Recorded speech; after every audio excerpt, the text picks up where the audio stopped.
अभी थोड़ा शांति बनाएं प्लीज। युद्ध जब होता है या कॉन्फ्लिक्ट जब होता है तो युद्ध सिर्फ सीमाओं पर नहीं लड़ा जाता। सेनाएं बहादुरी से सीमाओं पर अपना काम मुस्तैदी से कर रही होती हैं। युद्ध में बहुत अहम भूमिका उन रणनीतिकारों की होती है जो राजधानी में बैठे होते हैं। वो मंत्री हों, वो अफसर हों, वो प्रधानमंत्री हों, वो विदेश मंत्री हों, इन तमाम लोगों की एक भूमिका बहुत महत्वपूर्ण होती है जो सेना के पराक्रम को या तो बूस्ट कर सकती है या सेना के पराक्रम को और नुकसान भी पहुंचा सकती है, उनके मनोबल को नुकसान पहुंचा सकती है, जो हमने इस बार बहुत अफसोस के साथ कह रहे हैं कि होते हुए देखा। मैं सबसे पहले अपने साथियों से आग्रह करूंगा कि एक आपको वीडियो दिखाएं, फिर प्रेस वार्ता को आगे बढ़ाएं।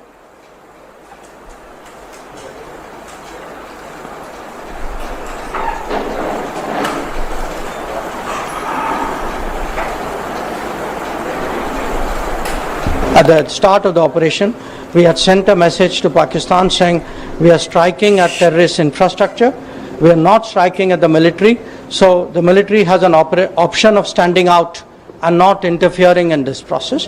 They chose not to take that good advice.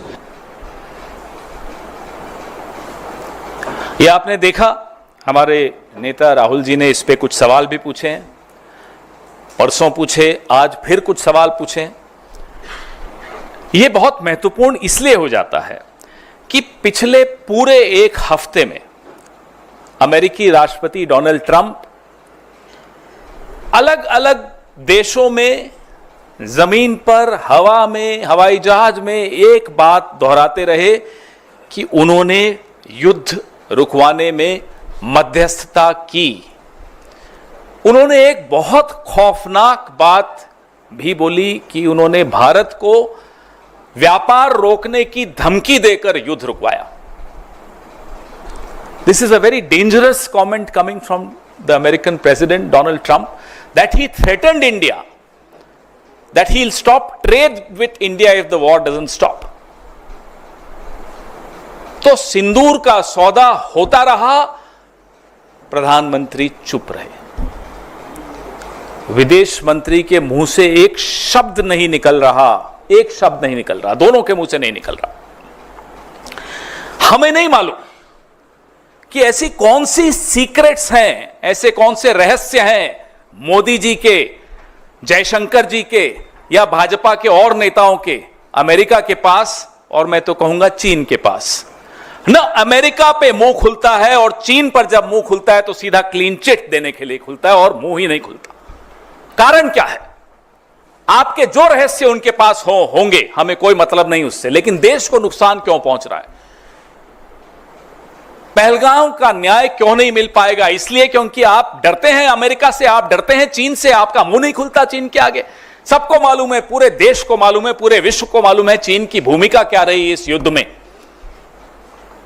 और अमेरिका अपनी भूमिका खुद आगे बढ़ चढ़कर बता रहा है इस युद्ध को रोकने में, और जयशंकर जी का मुंह नहीं खुलता। ये क्या हो रहा है? इसलिए ये सवाल पूछने बहुत बहुत आवश्यक हैं। यह महत्वपूर्ण है कि डोनाल्ड ट्रंप क्या बोल रहे हैं, लेकिन बात सिर्फ डोनाल्ड ट्रंप की नहीं है।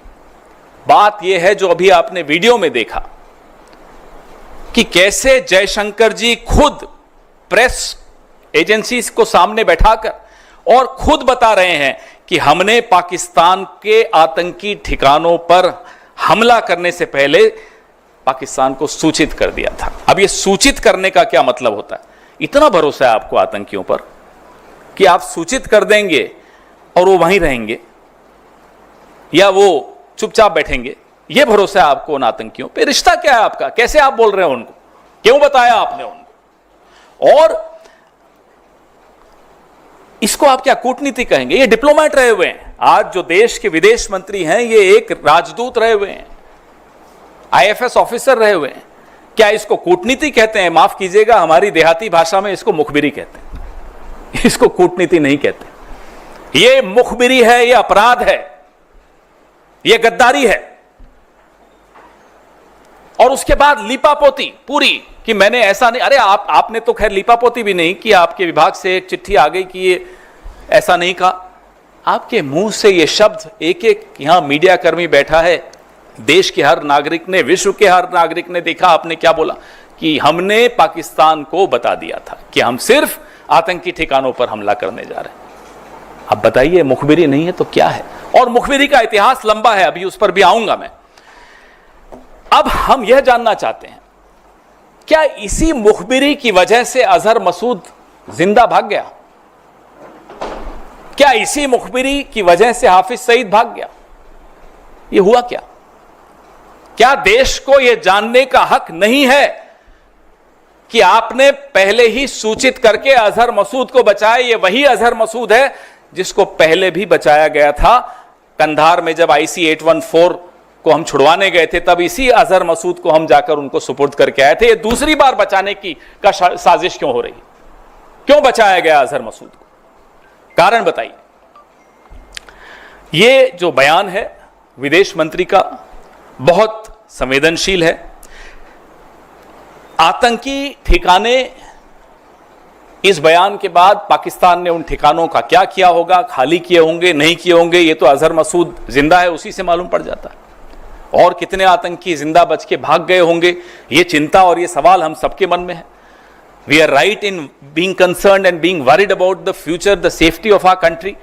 If we have forewarned Pakistan, then obviously most of the terrorists like Azhar Masood, like Hafiz Saeed would have escaped. Why did we allow that? That's a question, that's a concern which every single Indian faces today, and the minister and the prime minister must open their mouth and come out clean. अब कल खबर आई कि ISI के लिए काम करने वाले कुछ लोग, कुछ जासूस पकड़े गए। पहले भी खबर आई थी, DRDO का एक प्रदीप कुरुलकर संघ से बड़ा जुड़ा हुआ था, राष्ट्रीय स्वयंसेवक संघ से, पाकिस्तान को कुछ सूचनाएं गोपनीय देता था। क्या हुआ उसका? आपने उसके बाद सुना, हमने प्रेस वार्ताएं की, बार बार उस मुद्दे को उठाया। क्या हुई? लिपापोती हुई? हो क्या रहा है प्रदीप कुरुलकर का? तो आप बीच में कोई खबर आती है कि भाई ISI के लिए कोई ध्रुव सक्सेना काम करते हुए पकड़ा गया भारतीय जनता पार्टी का, फिर आता है प्रदीप कुरुलकर DRDO के साइंटिस्ट हैं, संघ से बड़े जुड़े हुए हैं, पूरा दूसरी तीसरी पीढ़ी संघ के साथ जुड़ी हुई है। क्या हुआ उनका? ये है क्या? ये क्या मुखबिरी का इतिहास है? ये क्या रिश्ता है आपका पाकिस्तान के साथ? ये हमें जानना जरूरी है, देश को जानना जरूरी, क्योंकि आज आप तमाम संस्थाओं पे कब्जा किए बैठे हैं, इसलिए ये जानना जरूरी है। नरेंद्र मोदी जी जब मुख्यमंत्री थे गुजरात के, तो एक लाइन बड़ी अच्छी बोलते थे, जो आज के लिए बिल्कुल उपयुक्त है, कि समस्या बॉर्डर पे नहीं है, समस्या दिल्ली में है। उसी समस्या के बारे में आज हम आपसे चर्चा कर रहे हैं कि यह समस्या दिल्ली में है, जो पाकिस्तान को पहले ही सूचित कर देती है कि पाकिस्तान हम आ रहे हैं, थोड़ा देख लेना। दूसरा वीडियो चलाइए। हम पर बड़ा बोला जाता है कि अरे राहुल जी का बयान पाकिस्तान के टीवी पे चल रहा है, हमारी सहयोगी सुप्रिया जी के लिए आया पाकिस्तान चला रहा है, मेरे लिए आया पाकिस्तान के टीवी पे चल रहा है। अब मैं बताता हूं पाकिस्तान के टीवी पे क्या दिया कि हम मजबूर हैं, हमने ये करना है, मगर फिक्र की कोई बात नहीं है, हमारे इरादे को जंग के नहीं है। हाँ, मिलिट्री के आपके निशाना नहीं बनाएंगे। हम टेररिस्ट के 4-5 ठिकाने हैं, वहाँ एक एक ठा कर देंगे। हाँ।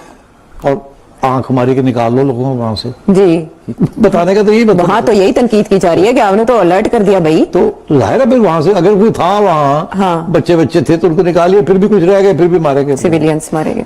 तो इनका ये कहना है कि हमने तो आपको बता दिया था कि हम आ रहे हैं और आप, तो यार अगर सजा देनी थी तो ये ऐसे करते हैं। तो इसका कि ये पहले दिन से ये फरेब थे, ये सब एक ड्रामा था। ये अवाम को गुमराह कर रहे थे, अपनी अवाम को, और हमारे साथ जंग नहीं करना चाहते थे। अच्छा। अवाम को कह रहे थे हम इंतकाम करेंगे, हम जंग करेंगे, उनको सबक सिखाएंगे। की सबक है? तुम पहले कहते हो ऐसे आ रहे हो, हट जाओ, रुक जाओ, एक ही गल हुई, यही किया ना जी। ये आप देख रहे हैं जयशंकर जी के चर्चे पाकिस्तान में टीवी पर चल रहे हैं और हंसी उड़ाई जा रही है हमारे मुल्क की। क्या बर्दाश्त करेंगे हम और आप? इस तरह से हमारे देश की 75 साल का एक बहुत, मैं कहूंगा, समृद्ध हमारी एक परंपराएं रही हैं, कन्वेंशंस रही हैं, एक रूल ऑफ लॉ है, डिप्लोमेसी है, सिद्धांतों पर हमारा देश चलता है।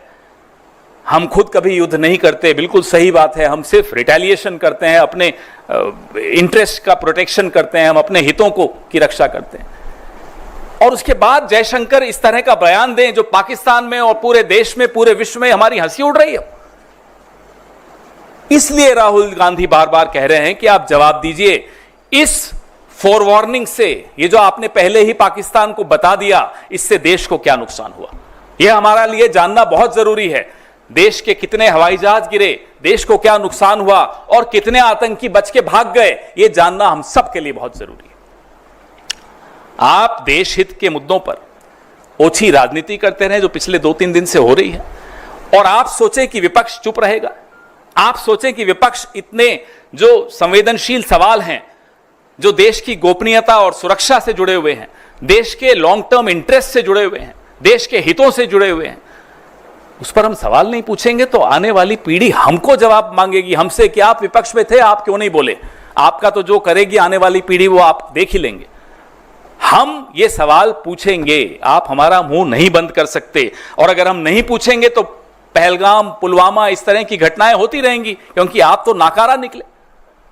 इस तरह के काम करते हैं आप, तो ये कांड है, काम नहीं है।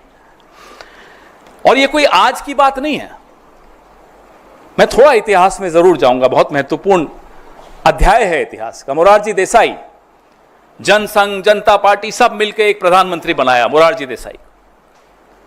मोरारजी देसाई ने, और ये रिकॉर्डेड हिस्ट्री है, कोई हवाबाजी व्हाट्सएप यूनिवर्सिटी और ये आईटी वाली ट्रोल नहीं है, रिकॉर्डेड हिस्ट्री है। मोरारजी देसाई ने फोन उठाकर जनरल जियाउल हक को कहा कि हमें राव वालों ने बताया है काहुता में आपका न्यूक्लियर क्या तैयारी चल रही है। पूरे डिटेल रॉ के हमारे जो इंफ्रास्ट्रक्चर था पाकिस्तान में, जो हमारे कैंप्स, वो सारा बता दिया उनको।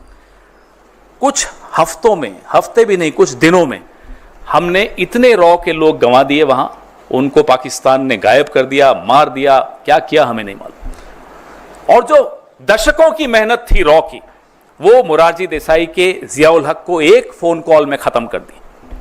इसीलिए कहता हूं मुखबिरी का इतिहास है। और ये मोरारजी देसाई हैं। जैसा देश में हमारे भारत रत्न होता है ना, पाकिस्तान में निशाने पाकिस्तान होता है। मोरारजी देसाई को पाकिस्तान ने निशाने पाकिस्तान से नवाजा। हम चुप रहते हैं, इसका मतलब नहीं कि हम ये सब पीड़ा हम सब ने झेली नहीं है, इस देश ने नहीं झेली। आज भी कीमत अदा कर रहे हैं मोरारजी देसाई के इस अपराध का, पाप का। ये पाप की श्रेणी में आता है जो मोरारजी देसाई ने किया, और ये पाप की श्रेणी में आता है जो एस जयशंकर ने किया, और ये पाप की श्रेणी में आता है जो प्रधानमंत्री की चुप्पी है, जो जयशंकर की चुप्पी है चीन और अमेरिका को लेकर। इससे बड़ा पाप इस देश में किसी सरकार ने, किसी विदेश मंत्री ने, किसी प्रधानमंत्री ने नहीं किया, जो मोरारजी देसाई ने किया, जो नरेंद्र मोदी ने किया, और जो एस जयशंकर अभी कर रहे हैं इस देश के साथ। यह गुस्सा हम सबके दिलों में है, क्योंकि हमारे सैनिक पूरा पराक्रम दिखाकर पाकिस्तान को घुटनों पर ले आते हैं, और अचानक डोनाल्ड ट्रंप आते हैं और कहते हैं सीज फायर मैंने करवाया। टेलीविजन चैनल्स हम सबको में जोश भरते हैं कि इस्लामाबाद कब्जे में आ रहा है, कराची पे हमला हो गया है। बीच में डोनाल्ड ट्रंप आते हैं, बैठ जाइए, हो गया सीज फायर, और मोदी चुप। सिंदूर से सौदा मंजूर नहीं है, देश के प्रति गद्दारी मंजूर नहीं है। वो कोई हो, किसी भी पद पर बैठा हो, देश के प्रति गद्दारी अगर करेगा तो हम सवाल पूछेंगे और जनता उसको जवाब देगी। आपके सवाल।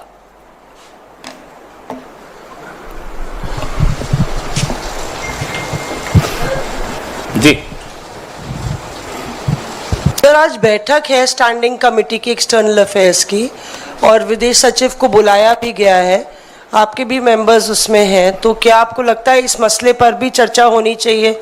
कम से कम स्टैंडिंग कमेटी को पता होना चाहिए। अगर आप बात कर रहे हैं तो होना तो बहुत कुछ चाहिए मौसमी जी। होना तो ये चाहिए कि प्रधानमंत्री ऑल पार्टी मीटिंग्स में खुद आए, नहीं हुआ। होना तो यह चाहिए कि जिस तरह से पंडित जवाहरलाल नेहरू ने अटल बिहारी वाजपेयी की मांग पर भारत चीन युद्ध के बीच में विशेष सत्र संसद का बुलाया और चर्चा की, हमने मांग की नरेंद्र मोदी जी से कि एक विशेष सत्र संसद का बुलाइए। होना तो वो भी चाहिए था, नहीं हुआ। इस सरकार में क्या होना चाहिए और क्या होता है में बहुत अंतर होता है। तो इसलिए हमें अब इस पर टिप्पणी करना कोई उचित नहीं होगा कि क्या होना चाहिए। पूरा देश जानता है कि क्या होना चाहिए। पूरा देश यह भी जानता है कि इस तरह से डोनाल्ड ट्रंप आकर बोले कि मैंने सीजफायर करवाया और धमकी देकर करवाया, यह भी नहीं होना चाहिए था। सिंदूर का सौदा भी नहीं होना चाहिए था, बहुत कुछ नहीं होना चाहिए था, लेकिन हो रहा है। होना यह भी नहीं चाहिए था कि एस जयशंकर पाकिस्तान को पहले ही चेतावनी दे दें, वो भी हुआ। होना यह भी नहीं चाहिए था कि चीन और अमेरिका पर प्रधानमंत्री और विदेश मंत्री का मुंह चुप हो जाए, बंद हो जाए, मुंह से आवाज नहीं निकल रही हो। वो भी आपके सामने हो रहा है। माइक, ये जो नई चीज आप इस पूरे घटनाक्रम में लेकर आए हैं कि एक नया वीडियो है विदेश मंत्री का, क्या इसके बाद भी कांग्रेस जो स्टैंड ले रही है कि सरकार की तरफ से जो प्रतिनिधि मंडल जा रहा है जिसमें कांग्रेस के 4 बड़े नेता रहेंगे, क्या आप उस स्टैंड पर आप आज भी कायम हैं, या सवाल आप कर रहे हैं ये सवाल के साथ अब आगे स्टैंड आप लोगों का बदल जाएगा? उस स्टैंड के विषय में, उस निर्णय के विषय में आज मेरे वरिष्ठ सहयोगी जयराम रमेश जी ने आप सबसे बात की है, तो अब उसके बाद उस पर कुछ और कहना जरूरी नहीं है। देश के लिए जो उचित है कांग्रेस पार्टी वो हमेशा करती है, अभी भी करेगी।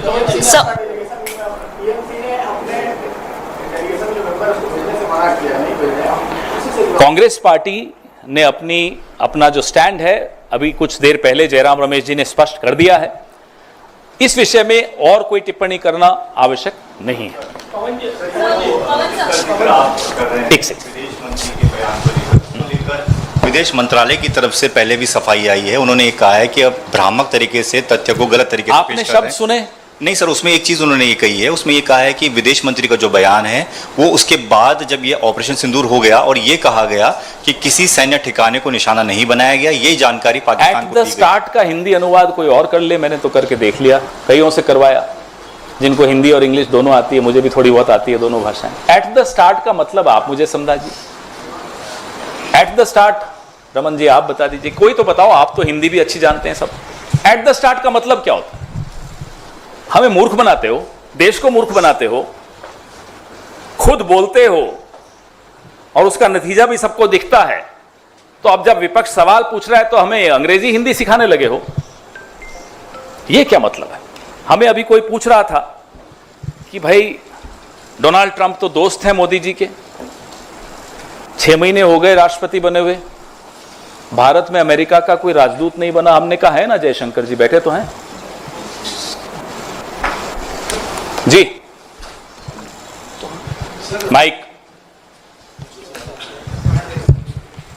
Sir, this is a question related to, BJP has again racked up this issue of Congress office in Turkey. So, one is that. Another thing is, the moment Rahul Gandhi issued this statement, basically about this External Affairs Minister S. Jaishankar saying this, we informed Pakistan at the start of this war and all. So, moments after it, PIB issued a fact check that terming it a fake basically. They said it's a fake. So are they saying that Mr. Jaishankar is fake? That we don't have an EAM called Jaishankar? When you can see what he said to ANI, PTI, a lot of agencies were there when he said that. Everybody heard that. There was a transcript of what he said which was released. Everything is fake? Well, we are happy to believe and agree with them that, well, it's a fake EAM who can't protect and uphold the interests of our country. Can't be a real EAM, External Affairs Minister. Tall giants have occupied this position in this country. नहीं, आपका दूसरा सवाल, sorry, he has another question. कौन सा वाला?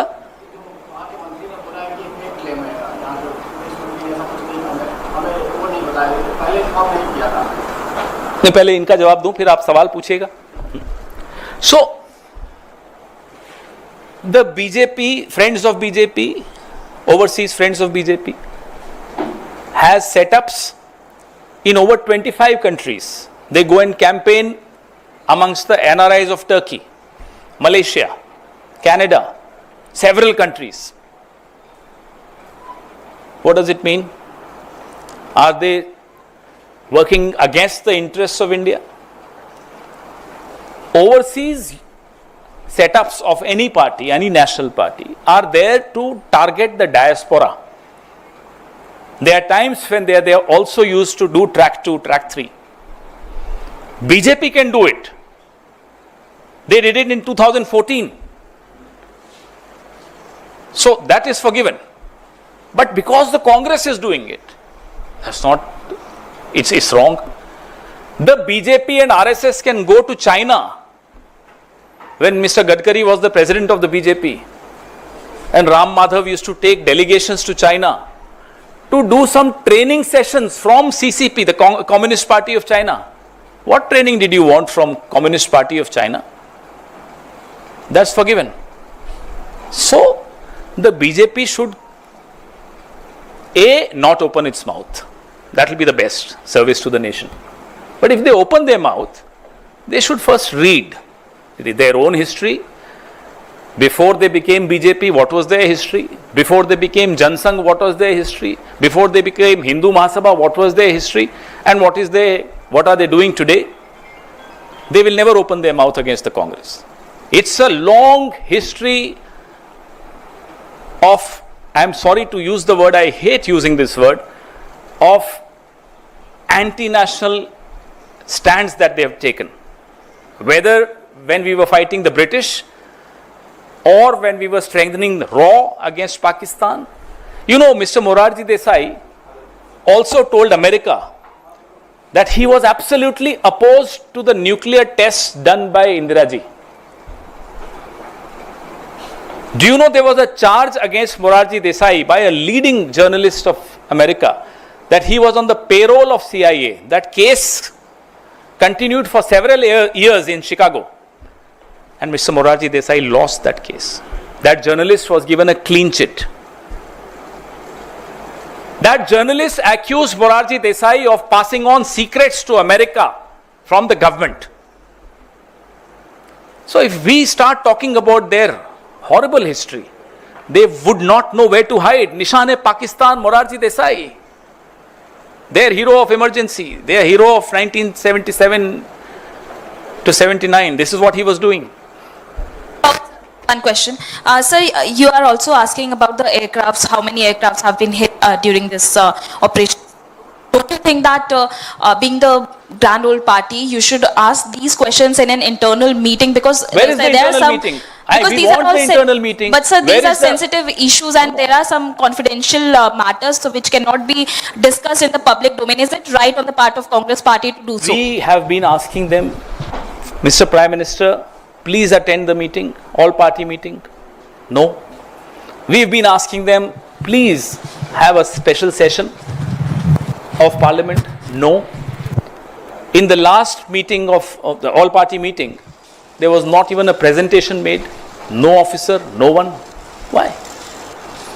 As a party, now that there is cessation of the conflict, the country needs to have these answers, because we would not have asked this question had Mr. Jaishankar not made this criminal comment that he had forewarned Pakistan. This is not acceptable under any circumstances. Nation first, I'm sorry. Everything comes later. पवन जी इधर से पहले आप तय कर लीजिए। नहीं, वो उन्होंने आपके दोस्त ज्यादा हैं। नहीं, दोस्त तो आप भी हैं। अच्छा ठीक। मैं अच्छा चलिए अल्फाबेटिकली चलते हैं। ए से जिसका नाम हो। पवन जी, पहली बात तो यह कि जयराम रमेश ने अपने ट्वीट में कहा कि राहुल गांधी ने 4 नाम तय किए। उन 4 में से 2 ने कह दिया कि हम तो पार्टी लाइन के साथ हैं, 2 ने कह दिया हम जाएंगे। सवाल यह है कि जो जा रहे हैं वो क्या आपसे पूछ के जा रहे हैं, और अगर पूछ के नहीं जा रहे हैं तो क्या ये अनुशासनहीनता के दायरे में आता है या नहीं? देश के लिए हमने निर्णय लिया। जयराम रमेश जी ने आज सबसे आपसे बात की थी। अब इस विषय में और सरकार तो विवाद पैदा करना चाहती है हर जगह। मुझे नहीं लगता कि एक जिम्मेदार राजनीतिक दल की हैसियत से हम इसको विवाद बनाएं। सरकार की जो मंशा है वो करती रहे, विवाद बनाती रहे। मुझे लगता है कि इस विषय में और कोई सवाल अब बचा नहीं है।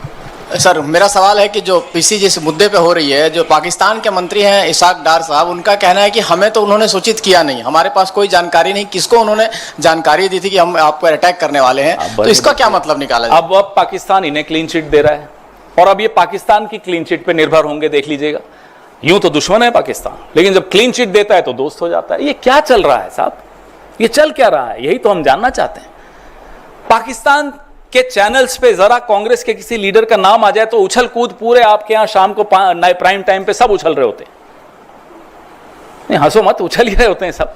देखिए पाकिस्तान के टीवी पर कांग्रेस के नेताओं का बयान, अब देखिए पाकिस्तान के टीवी पर एस जयशंकर का बयान।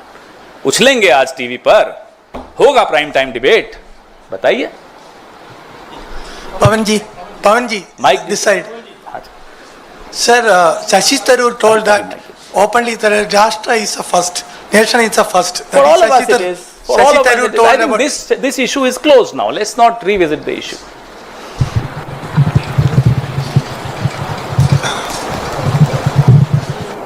पवन जी, जिस आधार पर आपने आज सवाल पूछे हैं और विदेश मंत्री के बयान का हवाला दिया है, तो क्या ये ऑपरेशन सिंदूर पर भी कांग्रेस सवाल उठा रही है, उसकी सफलता पर? ऑपरेशन पे कभी हम सवाल सेना की उठाएंगे ओर से क्या? दिए जा रहे हैं।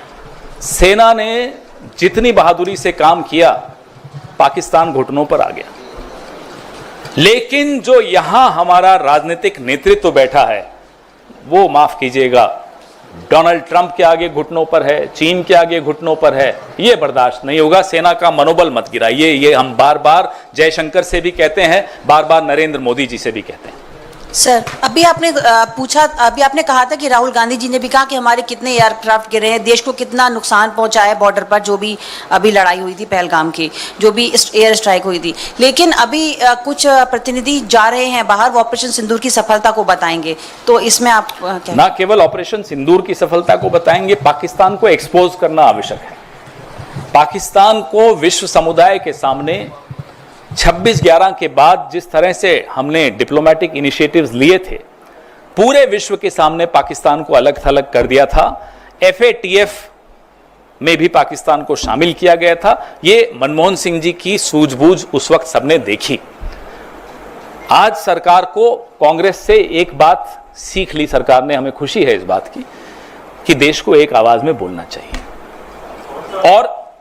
और जब देश एक आवाज में सुनता है तो पाकिस्तान की औकात नहीं है कि वो ये IMF से पैसे ले आए।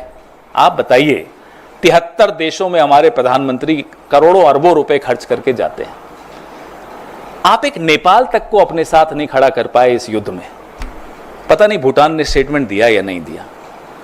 ये स्थिति आपने कर दी। सीखिए, कांग्रेस की सरकारों से सीखिए कैसे विदेश नीति को बनाया जाता है। विदेश नीति प्रधानमंत्री को प्रोजेक्ट करने के लिए नहीं होती, अपना ढोल नगाड़ा पीटने के लिए नहीं होती, डायस्पोरा इवेंट्स करके, चेहरे बना बना के, कपड़े बदल बदल के, घूम घूम कर भाषण देने में विदेश नीति नहीं होती। विदेश नीति बहुत गंभीर मुद्दा है, वो इस तरह की हल्की हरकतों से नहीं की जाती। सर, आपने पाकिस्तान से पूरा सवाल रिश्ता जोड़ दिया पूरी तरीके से, जयशंकर का और पूर्व प्रधानमंत्री मोरारजी देसाई का भी। लेकिन हेमंता बिस्वा शर्मा, आपके एक नेता का लगातार पाकिस्तान से रिश्ता जोड़ते जा रहे हैं और इस बात के बयान ओपनली दे रहे हैं कि उनके पास ये जानकारी है कि पाकिस्तान के मिनिस्टर्स के बुलावे पे वो गए। इतने साल से उस जानकारी पे वो बैठे थे, ऐसी कौन सी जानकारी है? और हेमंता बिस्वा शर्मा हमारी पार्टी से गए, हम उनकी रग रग से वाकिफ हैं। समझ जाएंगे सुनेंगे तो किन रगों से हम वाकिफ हैं उनकी। उस आदमी में इतना सब्र नहीं होगा कि उसके पास कोई सूचना है तो वो इतने दिन सालों तक बैठा रहेगा उस पर। ये सब हेमंता बिस्वा शर्मा अच्छी तरह समझता है कि हमारे पास उनके विषय में क्या क्या है, और जिस दिन वो चुनाव हारेंगे, तिहाड़ या गुवाहाटी की कौन सी जेल है हमें नहीं मालूम, एक जेल में वो हमें भी भेजना चाह रहे थे, हो सकता है उसमें हो, किसी न किसी जेल में ही उनको अब अपना समय बिताना पड़ेगा। जिस तरह की हरकतें उन्होंने की हैं जब से वो मुख्यमंत्री बने। गौरव गोगोई के विषय में इस तरह की टिप्पणी करना और बार बार एक ही टिप्पणी को दोहराने से वो बात सच नहीं हो जाती। वो भाजपा में जब से गए उनको लगता है कि भाई मूल मंत्र जो मोदी जी का है वो मैं भी ले लूं, कि झूठ को बार बार दोहराओ, ऊंची ऊंची आवाज में दोहराओ, वो सच हो जाएगा। ना मोदी जी का झूठ चलता है। अब जब मोदी जी का ही झूठ चलना बंद हो गया तो ये हेमंता बिस्वा शर्मा तो बहुत पुअर फोटोकॉपी है उनकी। पवन जी, एस जयशंकर के बयान को तमाम लोगों ने कहा कि यह देशद्रोह के तरीके से, वहीं एक भाजपा नेता उनका बचाव करते हुए यह कहते हैं कि शेर जब भी मारता है समय और तारीख बता के मारता है। बताओ, आपकी हंसी में ही जवाब आ गया सब, क्या आपको खुद हंसी आ रही है? अब अगर जयशंकर से शेर है फिर हो सकता है भी डोनाल्ड ट्रंप बब्बर शेर होगा जिससे आगे डर गया वो। क्यों डरते हो जयशंकर जी? जयशंकर जी ने एक और बड़ा मजेदार बयान दिया था कि चीन तो हमसे बड़ी अर्थव्यवस्था है, अब क्या मैं उनसे लड़ूं? ये उनका बयान था। कहा था या नहीं आपने, याद है आपको? तो प्रधानमंत्री क्लीन चिट देते हैं चीन को, जयशंकर कहते हैं चीन हमसे बड़ा है, हम तो नहीं लड़ सकते। अरे 7वां बेड़ा जिस देश ने भेजा था वो भी हमसे बड़ा था, अमेरिका। और 1971 में भारत इतना समृद्ध नहीं था जितना आज है, जितना इस सदी में हुआ है। तब भी हमारे में इतनी ताकत थी कि हमने अमेरिका की भी बात अनसुनी की और अपना काम हासिल किया। जयशंकर जी को कहिए जरा पढ़ लें, तब भी शायद ये सर्विस में रहे होंगे। क्या माहौल बना, अपने आप को शेर खिलाने की बड़ी सबकी बीमारी लग गई है। मोदी जी भी देखो, मैं मगरमच्छ पकड़ लिया बचपन में, और अभी डोनाल्ड ट्रंप के आगे मुंह नहीं खुलता। अरे जो बचपन में मगरमच्छ पकड़ा था तो अभी डोनाल्ड ट्रंप से तो कुछ जवाब तो दे दो। ये अपने बारे में भ्रांतियां फैलाने का बड़ा शौक होता है। ये सब हिंदी पिक्चरें देख देख कर शायद बड़े हुए हैं। Sir, Ashoka University Associate Professor, Professor Ali Khan Mahmoodabad has been arrested by the Haryana police. 2 FIRs have been slapped on him. He's approached the Supreme Court. Congress President Mr. Kharge has also tweeted. He in fact pointed out in a social media post about the hypocrisy of what's the optics and what's being applied on the ground. Would you want to react on that? Of course, we completely stand by anybody who shows the mirror to the government. It's not anti-national to show the mirror to the government, whichever the government is, whichever party is the ruling party. Ali Khan Mahmoodabad is the grandson of Jagat Mehta. Jagat Mehta was the foreign secretary of when Mr. Atal Bihari Vajpayee was the foreign minister between 76 and 79. We've all known the family. His father's side rejected the idea of Pakistan and shifted to India. Raja Mahmoodabad, his father Suleiman ji, was an MLA in Uttar Pradesh for several terms. Ali is an academic, he's a historian, and we all read him. And he's a brilliant academic, there's no doubt about it. What he's questioned the government is on the double standards. On the one hand, your leaders go around town seeing the name boards of shops. There should not be a Muslim name. Remove all the boards. Have names. There are lynchings. There is an economic boycott being asked for of Muslim traders. On the other hand, then you show Colonel Sophia Qureshi. Colonel Sophia Qureshi is the normal in this country. It's not something for BJP, it may be something rare. This is this country's DNA. But the BJP's DNA is what Mr. Ali Khan Mahmoodabad exposed, and exposed very wisely. Nothing wrong in what he did. We've all been exposing the government, we've all been questioning the government on these double standards. When the Prime Minister says कि कपड़े देख के पहचान लेते हैं, and their own minister, the kind of remarks he made on Colonel Sophia Qureshi, that's the real BJP for you. The other deputy chief minister, the kind of remarks they made on the army, that's the real BJP for you. And Colonel Sophia Qureshi is the real India for you. So it's the real India versus the real BJP. Believe me, the real India will win and the real BJP will lose. देखिए जो द्वंद्व चल रहा है ना, असली भाजपा और असली भारत में चलता है। कर्नल सोफिया कुरैशी असली भारत है, भारत की तासीर यही है, भारत का डीएनए यही है जो है, सबको एक माना जाता है, कोई भेदभाव होता नहीं है भारत में, न संविधान में है न हमारे आपके जहन में है। लेकिन बीजेपी वो भेदभाव जो है हम लोगों के जहन में डालने की कोशिश करती है। जब प्रधानमंत्री कहते हैं कपड़ों से पहचान लेते हैं, शमशान कब्रिस्तान, फिर लिंचिंग करना, फिर इनके नेता जा के दुकानों के नाम, भाई इस पे दुकानदार का नाम होना चाहिए, हिंदू है या मुसलमान, वो असली भाजपा है। तो अली खान महमूदाबाद ने असली भाजपा को एक्सपोज किया और असली भारत को बताया कि यह है असली भारत। कर्नल सोफिया कुरैशी में हमें हैरानी क्यों हो रही है? क्या क्योंकि उनका नाम सोफिया कुरैशी है वो कर्नल नहीं हो सकती? अब्दुल हमीद, किसको नहीं मालूम ये नाम? ये नॉर्मल है हिंदुस्तान के लिए, लेकिन भारतीय जनता पार्टी को ये असामान्य लगता है, इसलिए बार बार वो, और फिर भी बेचारे जैसे उनकी तासीर है, जैसा उनका डीएनए है बीजेपी का, वो तो वैसा ही रहेगा, थोड़े बदल सकता है। फिर उनके मंत्री कह देते हैं आतंकियों की बहन, यही कहा ना। असली भाजपा ये है और असली भारत कर्नल सोफिया कुरैशी है। यह अंतर अली खान महमूदाबाद ने बताया और बड़ी खूबसूरती से बताया। और यह अली खान महमूदाबाद कौन है इनको मालूम है। मुझे नहीं लगता इस सरकार को ज्यादा पढ़ने लिखने से मतलब है, होता तो शायद थोड़ा समझदारी से काम लेते। इनके नाना भारत के पूर्व विदेश सचिव जगत मेहता, अटल बिहारी वाजपेयी जब विदेश मंत्री थे तो जगत मेहता उनके विदेश सचिव थे। उनको बाद में 2001 या 2 में पद्म भूषण भी मिला।